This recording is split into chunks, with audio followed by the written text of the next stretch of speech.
इस वक्त आप जब ये वीलॉग सुन रहे हैं तो शायद वो रास्ते में हैं और वो जा रहे हैं टूवर्ड्स इस्लामाबाद।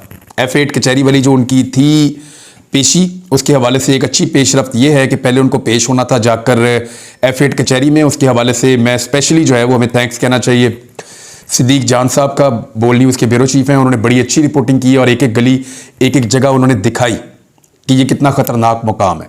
और इससे पहले इमरान खान साहब भी कह चुके हैं, इसके बारे में थ्रेट्स भी मौजूद थे, बल्कि ये भी पता चला कि पुलिस के पास बाकायदा ऐसी रिपोर्ट्स मौजूद थी कि F8 कचहरी में एक खौफनाक हमला हो सकता है।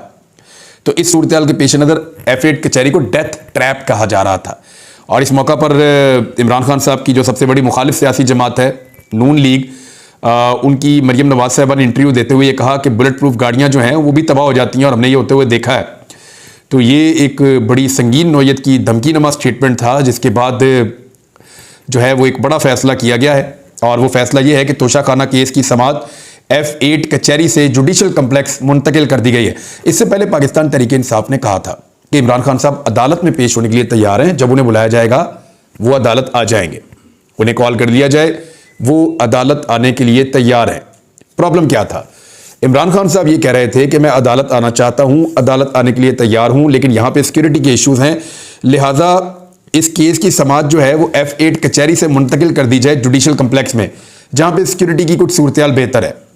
अब ये बात जो है वो बार बार इमरान खान साहब कह रहे थे, लेकिन वो बात उस वक्त नहीं मानी गई और जज साहब भी वहां पे नहीं आए, जिसके बाद अब ये फैसला कर दिया गया है। पाकिस्तान तहरीक इंसाफ का पहले ये मुतालबा था, लेकिन अब ये फैसला कर दिया गया है। और इस फैसले के बाद अब जो जुडिशल कम्प्लेक्स है उसके आसपास कंटेनर्स लगाए जा रहे हैं, रास्ते बंद किए जा रहे हैं। कोशिश ये की जाएगी कि इमरान खान साहब के कारकुन ना पहुंच पाए, लेकिन इमरान खान साहब के साथ जो लोग लाहौर से निकलेंगे और जो रास्ते से शामिल होंगे वो बहुत बड़ा एक काफिला बन जाएगा। और 7 बजे इमरान खान साहब ने निकलना था आज सुबह, और तकरीबन 10 बजे 11 साढ़े 11 बजे ये लोग पहुंचेगा काफिला, इस्लामाबाद को टच करेगा, 12-1 बजे के करीब कार्रवाई होगी और फिर शाम को या रात गए कहीं ये काफिला वापस लाहौर पहुंचेगा। क्या इमरान खान साहब को गिरफ्तार किया जा सकता है? ये एक बड़ा सवाल है। लाहौर हाई कोर्ट ने एक तो तमाम केसेस में इमरान खान साहब को गिरफ्तार करने से रोक दिया है, उन्होंने प्रोटेक्टिव बेल दे दी है, और साथ ही साथ उन्होंने ये कहा कि तमाम सूबे और वफाक जितने भी मुकदमात इमरान खान साहब के खिलाफ हैं वो तमाम लाकर पेश करें। इमरान खान साहब का कहना है कि उनके ऊपर तकरीबन जो मुकदमात हैं उनकी तादाद 94 है गालिबन, और यानी इतने ज़्यादा मुकदमात 90 के करीब तो टच कर दिए इमरान खान साहब। तो अगर 90 मुकदमे हो गए हैं तो फिर आप ये समझिए कि सेंचुरी होने वाली है। तो इमरान खान लगभग 90 पे या 94 पे नॉट आउट है अब तक की इत्तला के मुताबिक। देखते हैं कि उनकी सेंचुरी कब मुकम्मल होती है। बहरहाल तोशाखाना केस की समाअत जो है वो जुडिशल कम्प्लेक्स G11 में होगी, और इस एरिया में तकरीबन कर्फ्यू जैसा निज़ाम बना दिया गया है। इसका नोटिफिकेशन भी गवर्नमेंट ऑफ पाकिस्तान की जानिब से जो है वो इशू कर दिया गया है। आपको थोड़ी सी ऐसा लग रहा है कि अक्ल और समझ आई है निज़ाम को, क्योंकि देखें पाकिस्तान की एस्टेब्लिशमेंट को एक बात की समझ आ गई है। लोगों का रद्द-ए-अमल देखने के बाद उनको आइडिया हो गया कि ये लोग इमरान खान को कुछ होने नहीं देंगे, और अगर खुदा न खास्ता इमरान खान को कुछ हुआ तो जो इमरान खान को कुछ होने के लिए जिम्मेदार होंगे ये लोग उनको पाकिस्तान में फिर जीने नहीं देंगे। जिन लोगों ने पाकिस्तानियों की जिंदगी जीरन कर रखी है 70 साल से, जिन लोगों ने पाकिस्तानियों के लिए पाकिस्तान की सरजमीन हमेशा तंग कर रखी थी, उन लोगों के लिए पहली मर्तबा एक बहुत बड़ी दिक्कत पैदा हो गई है कि पाकिस्तान में एक ऐसी क्लास पैदा हो चुकी है जो रिएक्ट करती है, जो रद्द-ए-अमल देती है। एक ऐसी क्लास जिसके साथ लड़ना उतना आसान नहीं है, क्योंकि ये अपने लीडर को बचाना चाहते हैं।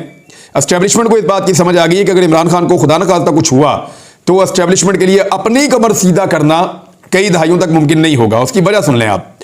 जुल्फिकार जी भुट्टो को जो लोग फॉलो करते थे वो बहुत बड़ी तादाद में नौजवान नहीं थे, उन्हें फॉलो करते थे ऐसे तबकात जो पिसे हुए तबकात थे। मिडिल क्लास उस वक्त भी अपने आप को पाकिस्तान की सियासत से बाहर रखती थी, लेकिन जो पिसे हुए तबकात उन्हें फॉलो करते थे उसमें नौजवानों की तादाद उतनी बड़ी नहीं थी। तो हुआ क्या, अब 10, 15, 20 साल के बाद वो वाली लॉट या वो वाले लोग जो हैं वो खत्म होना शुरू हो गए और नई पौध सामने आ गई जो जुल्फिकार जी भुट्टो के ऊपर होने वाले मजालिम को भूल गई। लेकिन इमरान खान साहब का जो फॉलोअर है वो 10 साल की उम्र से शुरू होता है, यानी 8-10 साल के बच्चे जो हैं वो पाकिस्तान में सारे के सारे बच्चे इमरान खान के फॉलोअर हैं। और इसके बाद 18 साल की उम्र से लेकर 25 साल तक उनकी सबसे बड़ी तादाद है उनके नौजवानों की।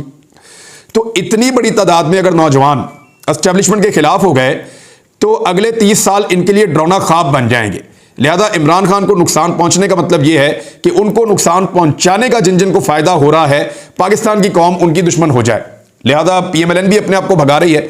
वो ये कह रहे हैं जी हम तो इमरान खान को गिरफ्तार करने नहीं चाहते, हमारी तो ये हमारी ख्वाहिश ही नहीं है और अब ये करने नहीं चाहते। अब पहले कह रहे थे करना चाहते, अब सब भाग रहे हैं। उसके बाद जो एस्टेब्लिशमेंट है उसने भी लगता है कि थोड़े से होश के नाखून लिए हैं और चीज़ें कुछ बेहतर हुई हैं, जिसके नतीजे में ये हुआ कि जुडिशल कम्प्लेक्स में केस चला गया F8 कचहरी से। तो ये एक अच्छी बात है। इमरान खान साहब को क्या रास्ते में गिरफ्तार किया जाएगा? कानूनी नुक्ता नज़र से तो ऐसा नहीं किया जा सकता, लेकिन अगर फिर भी गिरफ्तार करने की कोशिश की गई तो मैंने आपको पहले बताया था कि पाकिस्तान तहरीक इंसाफ ने भी सरप्राइजेस तैयार किए हुए हैं। अगर रास्ते में कहीं ऐसा किया गया तो जिन जिन रस्तों से इमरान खान ने गुजर के जाना है उन रस्तों का ताल्लुक इमरान खान के साथ है।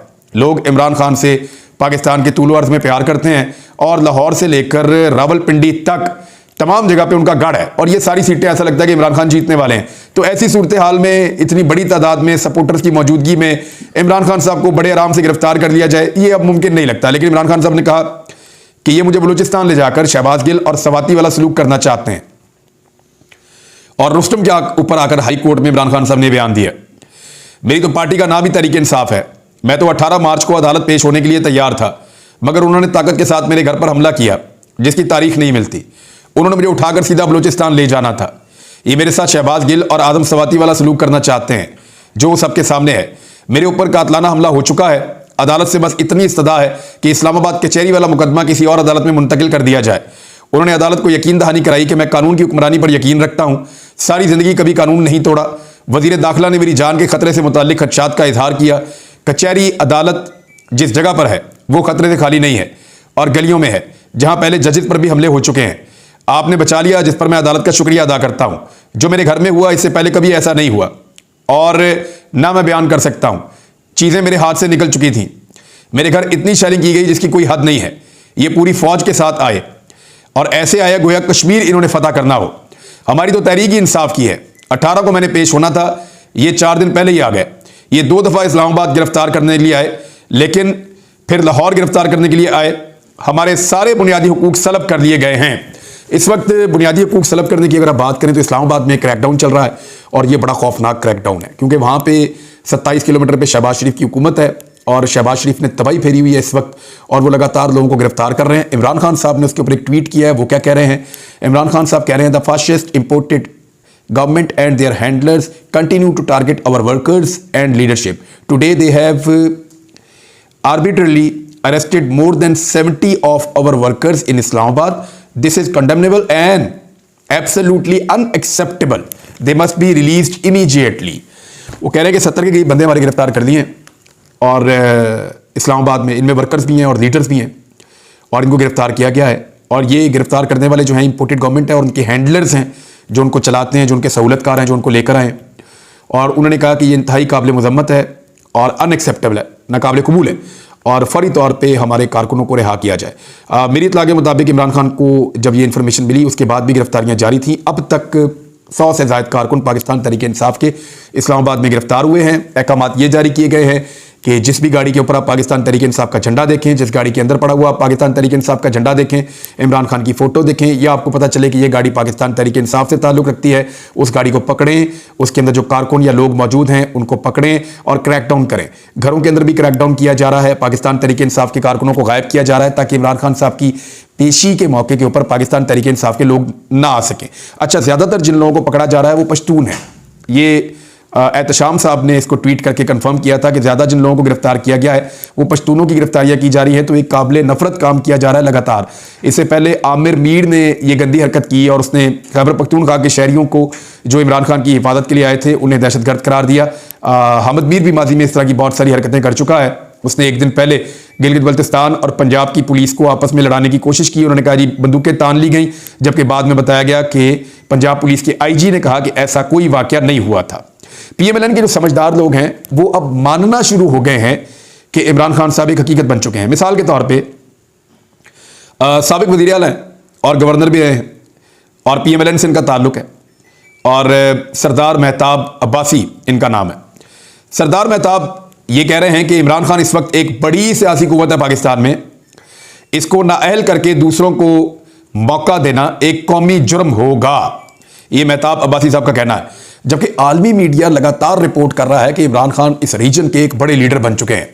खासतौर पे पाकिस्तान में उनके मुकाबले का कोई नहीं है। अल जजीरा है, TRT है, दीगर मीडिया है, BBC है, CNN है, फॉक्स न्यूज़ है, दुनिया के आलमी इदारे हैं, रशियन टेलीविजन हैं, वो ये बता रहे हैं। और तमाम जो मीडिया के मेंबर्स हैं, जो गैर मुल्की जर्नलिस्ट हैं, वो इमरान खान साहब की रैलीज और उनसे जुड़ी चीज़ें जो हैं वो बहुत तेज़ी से रिपोर्ट कर रहे हैं। और आलमी मीडिया के अंदर इस वक्त इमरान खान साहब को जो हिस्सा मिल रहा है वो उसका अंदाज़ा भी नहीं कर सकते दूसरे पाकिस्तानी लीडर्स। यानी पाकिस्तान के तमाम लीडर्स मिलकर उतनी कवरेज नहीं ले सकते। एक साल के अंदर जितनी कवरेज एक दिन में एक इवेंट के ऊपर इमरान खान साहब को मिल जाती है। अब जिस तरह वो अदालत गए आज और हाई कोर्ट में उनकी पेशी हुई है, ये मनाजर देखकर बहुत बड़े बड़े लोग डर गए हैं कि ये क्या है। यानी इमरान खान गाड़ी के अंदर बैठे हैं और उनकी गाड़ी मूव कर रही है, हजारों लोग उनकी गाड़ी के आगे और पीछे दोनों तरफ दौड़ लगा रहे हैं और जॉगिंग करते हुए लाहौर हाई कोर्ट तक गए हैं लोग। और लाहौर हाई कोर्ट में इमरान खान साहब की पेशी करवा के गाड़ी के आगे और पीछे दोबारा हजारों लोग जॉगिंग करते हुए अपने लीडर को वापस उसके घर तक छोड़ने आए हैं। ये क्या चल रहा है? ना इमरान खान किसी को बिरयानियां दे रहा है, ना कीमे वाले नान दे रहा है, ना किसी को खाना पीना दे रहा है। इसका मतलब आप समझिए, जब अल्लाह रब्बुल इज़्ज़त किसी की मदद करना शुरू करता है ना, ये बात सिर्फ उन लोगों को समझ आएगी जो इस सिलसिले को जानते हैं, जिन्होंने थोड़ा सा इस फलसफे को पहचाना हुआ है। ये लालची लोग, ये माफियाज, ये 2 नंबर लोग, ये कैलकुलेशंस करने वाले लोग, वो लोग जो दूसरों के लिए ज़िंदगी को अजाब बना देते हैं, वो जिन्होंने अरशद शरीफ भाई के लिए इस सरजमीन को तंग कर दिया था, उन लोगों को समझ नहीं आएगी, बिल्कुल नहीं आएगी। लेकिन किसी समझदार आदमी से पूछें तो शायद वो उनको समझा दे। जब अल्लाह रब्बुल इज़्ज़त किसी की मदद करने की ठान लेते हैं ना, अल्लाह रब्बुल इज़्ज़त की तरफ से किसी को मदद आ जाती है, तो उसके मुखालिफिन को तो समझ ही नहीं आती कि क्या हो रहा है। खुद उसको भी समझ नहीं आती जिसके साथ अल्लाह की मदद आ रही होती है। इस तरीके से अल्लाह ताला मदद करते हैं। आप देख लीजिए गुज़िश्ता 4 दिनों में क्या हुआ, कैसे चीज़ें बदलती चली गई। यानी मैं हैरान हूँ। मुझे वहाँ पे उलमा इकराम भी मिले मुख्तलिफ ज़मान पार्क में, और उनका ताल्लुक मुख्तलिफ मकातब फ़िक्र से था, शिया सुन्नी अलग अलग। उन्होंने मुझे एक बड़ी अजीब बात की एक आलिम दीन में वहाँ पे रोक के। उन्होंने मुझे कहा कि इमरान भाई, हम सारी ज़िंदगी आपस में लड़ते रहे हैं और शायद हम कभी इकट्ठे ना होते, लेकिन लीडर का ये काम है कि उसने हम सबको इकट्ठा कर दिया। उसने कहा हम सारे इकट्ठे होकर एक साथ अपने लीडर की प्रोटेक्शन के लिए, पठान, पंजाबी, बलोची, सराइकी, लाहौरी, कोई किसी इलाके का भी है, उर्दू बोलने वाला है, पंजाबी बोलने वाला है, सराइकी बोलने वाला है, बलोची बोलने वाला है, पश्तो बोलने वाला है, उनका भूल गए थे। हमें नहीं पता था, हम सारे मिलकर अपने लीडर को बचा रहे थे। हम ये भूल गए थे कि हमें शिया कौन है, सुन्नी कौन है, देवबंदी कौन है, वहाबी कौन है, और मुख्तलिफ तंजीमों के लोग आए हुए थे वहां पे। तंजीमें मीन्स ये हैं कि जो अहले सुन्नत वल जमात है उनके भी एक लोग आए हुए थे कि जी हम इमरान खान साहब की हिफाजत करेंगे।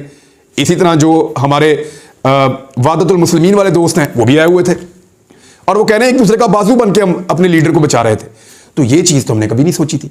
तो मुझे उन्होंने ये बात मेरे दिमाग में डाली और उन्होंने ये कहा कि देखो, इस आदमी ने हम सबको हमारे अपने इख्तलाफात भुलाकर इकट्ठा कर दिया है, तो क्या इस आदमी को हम खोने देंगे? ये उन्होंने मुझे कहा। तो बात तो ठीक है, और बात में बड़ा वजन भी है। इस्लामाबाद हाई कोर्ट ने इमरान खान साहब को गिरफ्तार करने से रोका हुआ, ये भी बात ज़हन में रखिएगा। अभी जब इमरान खान साहब इस्लामाबाद पहुंचेंगे तो वो जो गिरफ्तारी वाला एक ड्रामा था कि उनको गिरफ्तार कर लिया जाएगा, वो गिरफ्तारी अब नहीं हो सकती। लाहौर हाई कोर्ट ने भी मुकदमात की तफसीलात मांग ली है, ये चीज़ें आपके सामने हैं। अब एक बड़े झटके के लिए पब्लिक पाकिस्तान की तैयार हो जाए, और वो झटका ये है कि मार्च में बिजली के बहुत बड़े बड़े झटके आपको लगने लगे हैं। अप्रैल और मई में तो आपको शायद बिजली मिले ही ना। जिस हिसाब से ये फ्यूल की प्राइस बढ़ा रहे हैं और जिस हिसाब से ये बिजली की कीमत बढ़ा रहे हैं, तो आप तो चाहेंगे ही नहीं कि आपको बिजली मिले, लेकिन अगर मिलेगी भी तो वो महंगी बहुत होगी। और सरचार्ज के अंदर बहुत ज़्यादा इजाफा किया जा रहा है बिजली का, और फ़ी यूनिट जो है कीमत वो बिजली की लगातार बढ़ती चली जाएगी। यानी 19 रुपये वाला जो यूनिट है वो बढ़ के 32 रुपये 12 पैसे तक का हो जाएगा। ये मैं आपको बता रहा हूँ जो सब्सिडीज़ ख़त्म हो रही हैं। तो बिजली अब मज़ीद, पहले कई गुना बढ़ चुकी है, बहुत ज़्यादा कीमत पहले बढ़ी है बिजली की, अब मज़ीद बिजली की कीमत एक दफ़ा फिर बढ़ने जा रही है। और एक और खबर मैं आपको बताऊँ, इंपोर्टेड हुकूमत ये सारा तमाशा क्यों लगा कर रखती है, मैं आपको बता देता हूँ। इमरान खान के दौरे हुकूमत में जो महंगाई 11 से 13% तक रही, जिसके ऊपर पाकिस्तान की मीडिया ने जो है वो बहुत ज़्यादा पाकिस्तान की मीडिया ने मातम किया, छलांगे लगाई। मुझे तो ऐसा लगता था पाकिस्तान की मीडिया का कोई एंकर इंटरव्यू करते करते अपनी नस काट लेगा ब्लेड के साथ, या ऐसा लगता था ये छत से छलांग मार के खुदकुशी कर लेगा। बंदरों जैसी छलांगे मारी पाकिस्तान की मीडिया ने कि महंगाई हो गई, मर गए, लुट गए, बर्बाद हो गए। 10 से 12% के ऊपर ये उछल रहे थे, 11 से 13% के ऊपर ये उछल रहे थे। मैं आपको आज का परसेंटेज बता देता हूं, 45%। फिर मौत तुम्हारे साये के ऊपर, लानत तुम्हारी सहाफत के ऊपर बेशर्मो। 15% से कम महंगाई के ऊपर तुम लोग छलांगे मार रहे थे, 45% पाकिस्तान में महंगाई हो गई है। एक हफ्ते के बाद रमजान मुबारक है और यह हाल कर दिया पाकिस्तान की इकोनॉमी का इन्होंने, और कोई बंदा इसके ऊपर बात करने को तैयार नहीं है। जो मुंह उठाता है वो कहता है जी एस्टैब्लिशमेंट का दिल नहीं कर रहा, वो इमरान खान को वजीर आजम नहीं बनने देगी। इनके बाप का मुल्क है, नहीं बनने देगी। होगा इस मुल्क में वही जो पाकिस्तान की पब्लिक चाहेगी, क्योंकि बहुत मजाक हो गया इसके साथ। और पाकिस्तान के मीडिया से ज्यादा किसी ने अपने कपड़े उतार के अपना नंग पुना नहीं दिखाया। 45% महंगाई के ऊपर ये मुंह खोलने को तैयार नहीं है बेशर्म लोग। अब तक के लिए इतना ही, अपना ख्याल रखिएगा। अल्लाह हाफ़िज़।